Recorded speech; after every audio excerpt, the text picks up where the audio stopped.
Hi, keeping on the theme of the UN, you may notice this tile is actually the UN tile. I keep it to protect my newspapers, which is perhaps not a coincidence. When you think about it, news, UN does link in.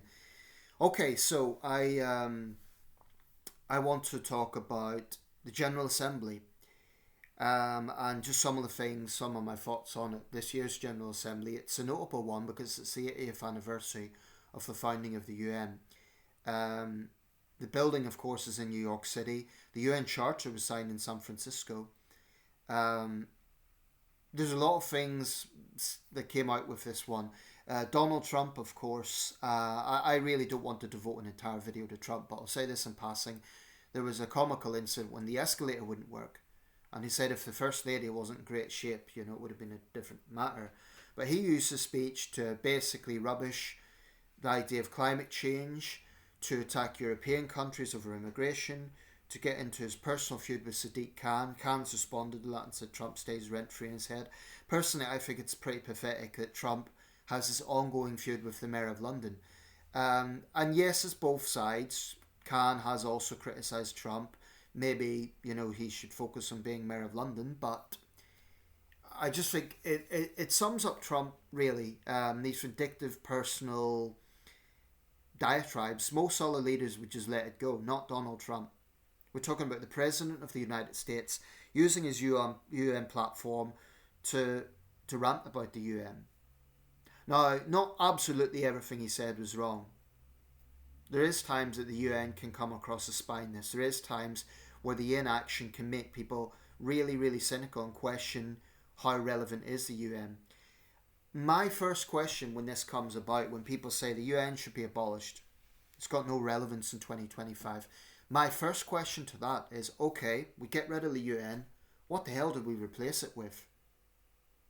I mean, I just think that is a very unrealistic and unreasonable proposition to say that we get rid of an organisation that, for all its faults, is about international cooperation at core. It is about having member states work together, argue, debate, veto, all the rest of it. What's the alternative? You have a situation where it's splendid isolation for every country, where we go back to a pre-globalized era. I just don't think it's believable. I just don't think it's plausible. Now, there were a lot of speeches that stood out. One was from William Ruto, the president of Kenya. Kenya's having its own issues right now. I heard a BBC World Service report about young Kenyans disappearing. So there is a growing human rights situation in Kenya. Nevertheless, Ruto did give a good speech. He said that we shouldn't forget that the UN was born out of the League of Nations. And the League of Nations, for all its good intentions, failed. It failed to prevent World War II. Um, and there's a risk that the UN will become as irrelevant as the League of Nations. The UN has outlasted the League of Nations by several decades. That's something that stood out.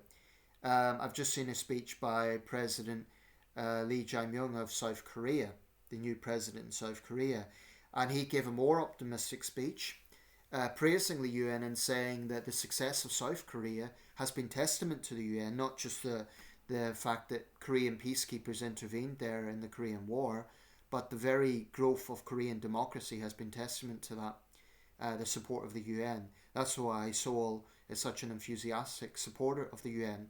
So what you'll see in these speeches is there will be a lot of cynicism, but it's not universal. There's also strong support for the UN with good reason. With good reason. Another one that stood out was President Prabowo Subianto of Indonesia, who recognised the state of Israel. And the point with this is in countries recognising the state of Palestine, he pointed out, or he alluded to the fact that this actually is in Israel's interests as well. Really, the two-state solution, this narrative that's in Hamas's favour, is flawed. Yes, Hamas is celebrating, but my view on that is you shouldn't have foreign policy based on whatever the sentiments of a terrorist group are. There shouldn't be this kind of metaphorical hostage situation of we better not do that in case Hamas welcome it. It's a bit like terrorist groups claiming credit for atrocities that other terrorist groups committed. Hamas is, they're a destabilizing force. I just wouldn't put too much weight into the fact that they're cheering for it, because the fact of the matter is Hamas don't want a two-state solution. They might be cheering because they're probably doing that because they know that Israel's against it, but it isn't in their favor either. It doesn't fit into their genocidal manifesto against Israel. And a lot of the countries that recognize Palestine have done so with the strict caveat that Hamas should not be part of that. They recognize Mahmoud Abbas and the Palestinian Authority as the true representatives of the Palestinians. It should be remembered, and this is often something that Israeli apologists bring up, that the Palestinian people are effectively hostages of Hamas. Okay, well, if you believe that, then don't blame the Palestinian people for what Hamas do. This is kind of a contradiction in Israel's apologists saying on one hand, they're suffering because of Hamas.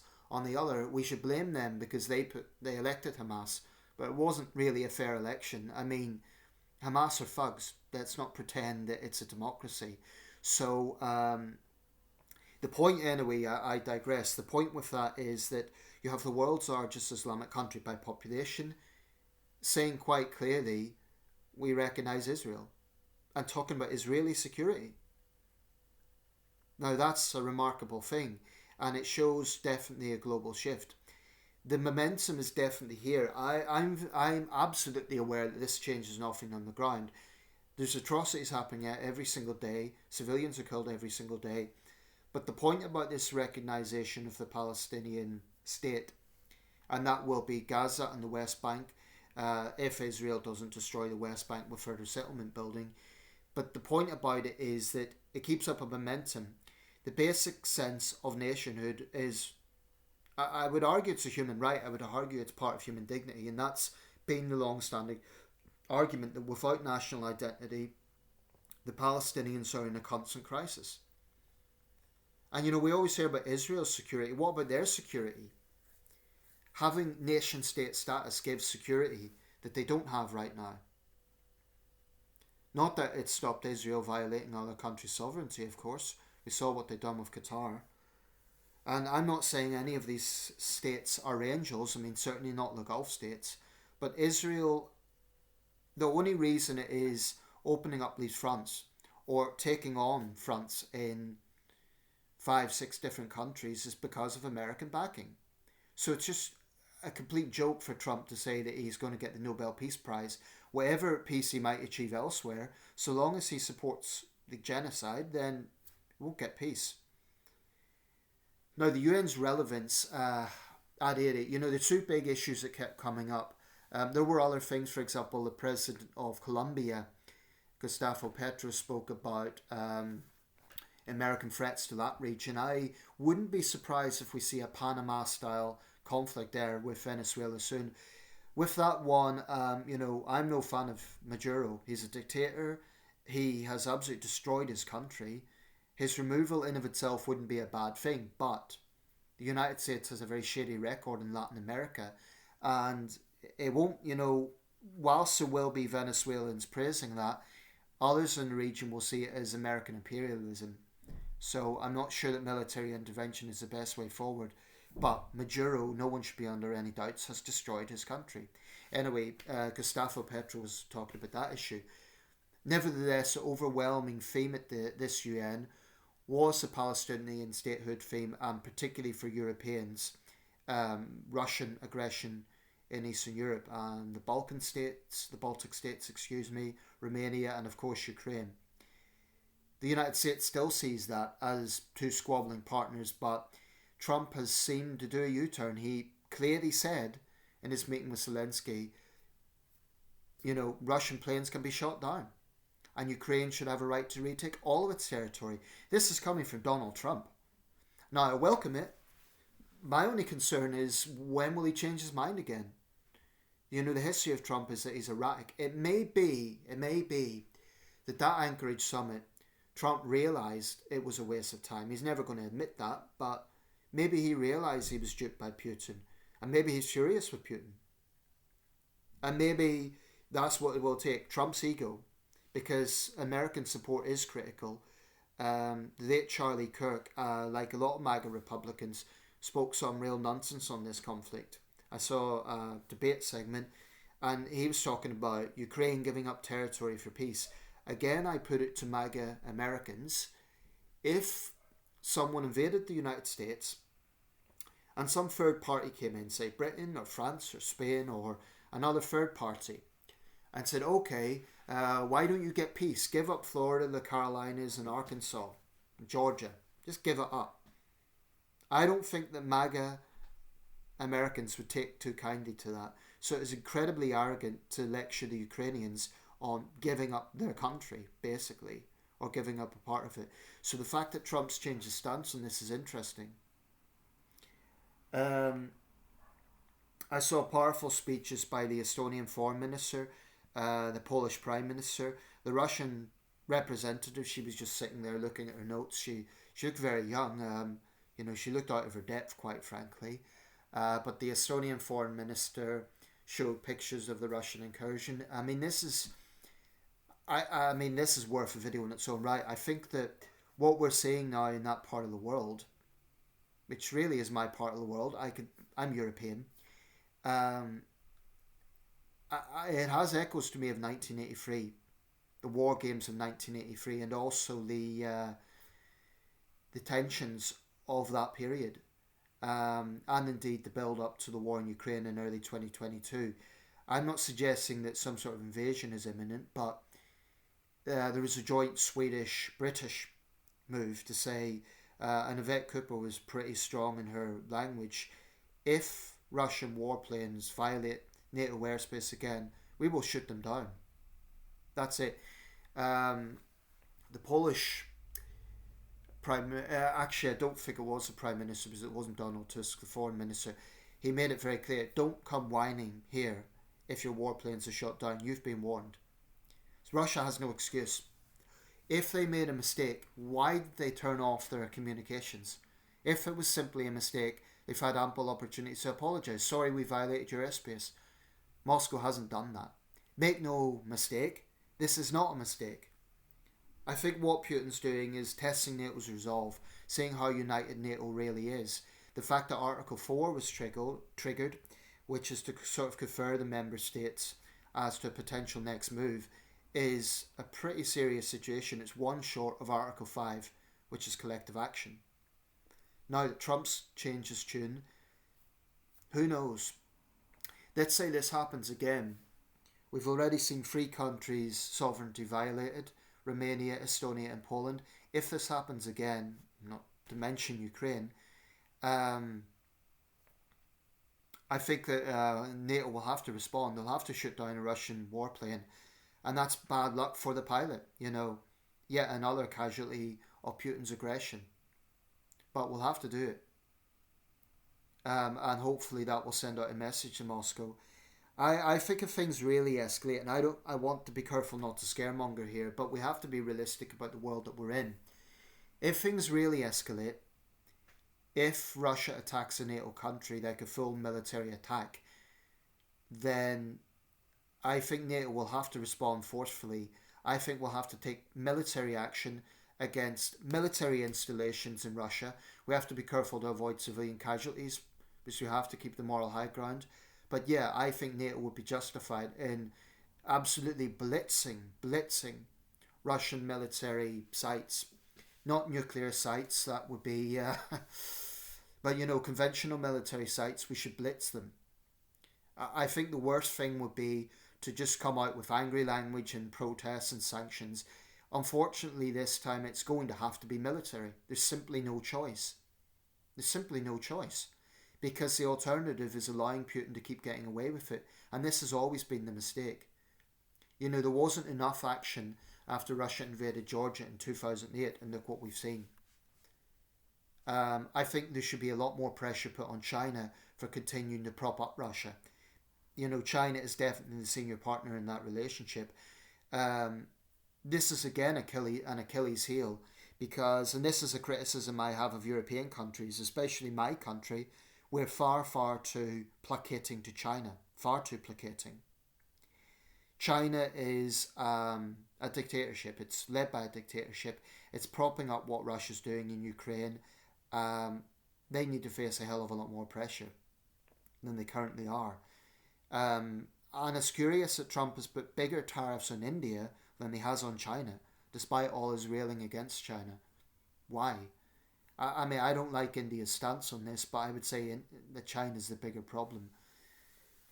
So, we live in a chaotic world.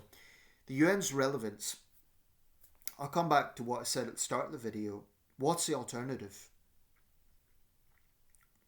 You know, the UN is clearly flawed. There has been the Blue Helmets who were once respected. There's been scandals involving sexual abuse and corrupt soldiers wearing the once respected blue helmets. So trust in the UN has gone. When you get human rights bodies, UN human rights bodies, with representatives that are brutal human rights violators, it makes a mockery of that, quite frankly. The Permanent Security Council, how are you ever going to get absolute agreement between 5 countries that are so often opposed? You know, you're never going to get the UK, France, United States, China and Russia to all agree. Perhaps the only area where they would, you know, universally agree is something like humanitarian assistance for an earthquake, because that's an easy thing to do. It's not really politically controversial in the same way as other things. But there's a lot of issues today about relevance of international organisations. Look at the G7. In all honesty, it has lost a lot of its steam. The G20 these days is more significant. I would argue that one thing we should seriously look at is, instead of just sort of taking it for granted, oh, the G7's no longer relevant, we should seriously look at inviting other states and not just make it Western. I would look at inviting South Korea. It's a developed country. It's a democracy. I think we should seriously look at bringing in South Korea to the G7. Australia. And, you know, perhaps even Mexico. There could be a lot of overtures to countries that may well be, you know, if we're in a new Cold War, then there'll be non-aligned countries again. And we see a lot of this. We see countries that ostensibly are neutral, like Brazil and India, but, you know, I think they have dubious stances. I mean, Lula da Silva was railing against autocrats yesterday in his speech, and yet he has basically served as a Putin apologist by repeating Kremlin propaganda, blaming NATO for the war in Ukraine rather than Russia. So if da Silva is really such a believer in standing up to autocrats, why won't he criticise Putin? You know, it's shameful. Likewise with India, the world's biggest democracy. India's been weak when it comes to standing up to Russia. For all their boasting, India has shown weakness in that issue, on that issue. So the world's a chaotic place. We're never going to get, I think, any illusions about world peace, unfortunately, are illusions. What we can do, though, is lower the temperature, and there could be some genuine peace resolutions. But I think we are in a dangerous point in history, in all honesty. And part of it is that the world is led by autocrats in many ways. And disinformation, getting back to what I said in the last video about Maria Ressa, disinformation is a huge, huge issue. Now I'm going to wrap this up soon, but the international momentum for recognising Palestine is not insignificant. It's coming from countries that didn't previously do this. And I would not at all be surprised if countries that were on the fence, like Japan, are now going to recognise Palestine. I think even at some point Germany might consider it, and that would be a big thing. The majority of countries now are in that camp. Are all those countries rewarding Hamas? Are all those countries, pretty much universally, even those that are very friendly to the Palestinians, have been clear that they don't approve of what happened on October the 7th. There was a dramatic scene in the Irish Parliament in the Dáil. A Sinn Féin MP actually got into a very emotional rant and he said he hoped Netanyahu and his generals would burn in hell, and he was very visibly moved by this.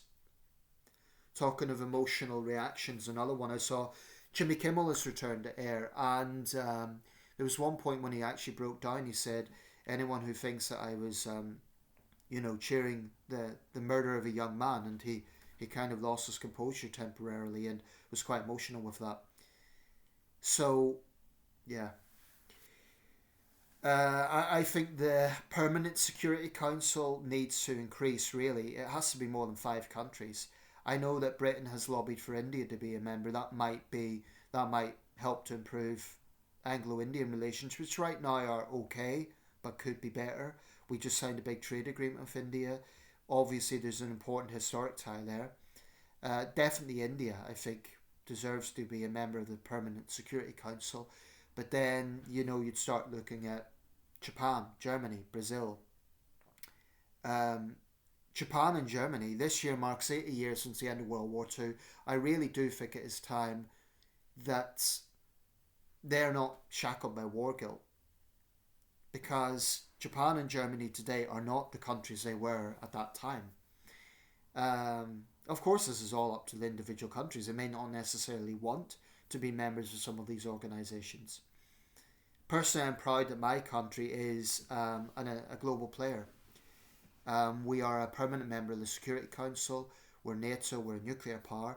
We are a signatory to many international agreements. And I believe we are on the right side of history, to use an overused cliche, but it's true, regarding recognising Palestine. The United States, its blind support for Israel is a major Achilles heel. So it's why, understandably, many in the Middle East don't take the US seriously when they claim to be peace brokers, because the sheer bias they have towards Israel jeopardizes that. Right, I'll wrap this up. Climate change, of course, was another big thing that came up. Donald Trump has just totally torn up the Paris Climate Agreement. I mean, that's delusional. Even other right-wing governments accept that this is a reality. Giorgia Meloni of Italy thought she made a good speech. She can hardly be seen as an eco person, but she acknowledges, she criticised some of the strategies of the environmental movements, but she also said, of course, we have to acknowledge that climate change is mankind's problem. So I thought she made a good speech. Keir Starmer wasn't there. It was Yvette Cooper standing in. Not quite sure what the reason for that was. I don't think it's a great look. I think if there is one event that the Prime Minister should be at internationally, it should be the UN General Assembly. I mean, you don't get much higher than that. Right, I will, I've covered a lot of stuff there, but I wanted to do it rather than making individual videos. I've no doubt there'll be more tensions in the Baltic states. There'll be more to say about that issue. I've no doubt about it. I haven't commented on every speech here, but I'll put a link if I can to DRM News, because it's had some very good speeches.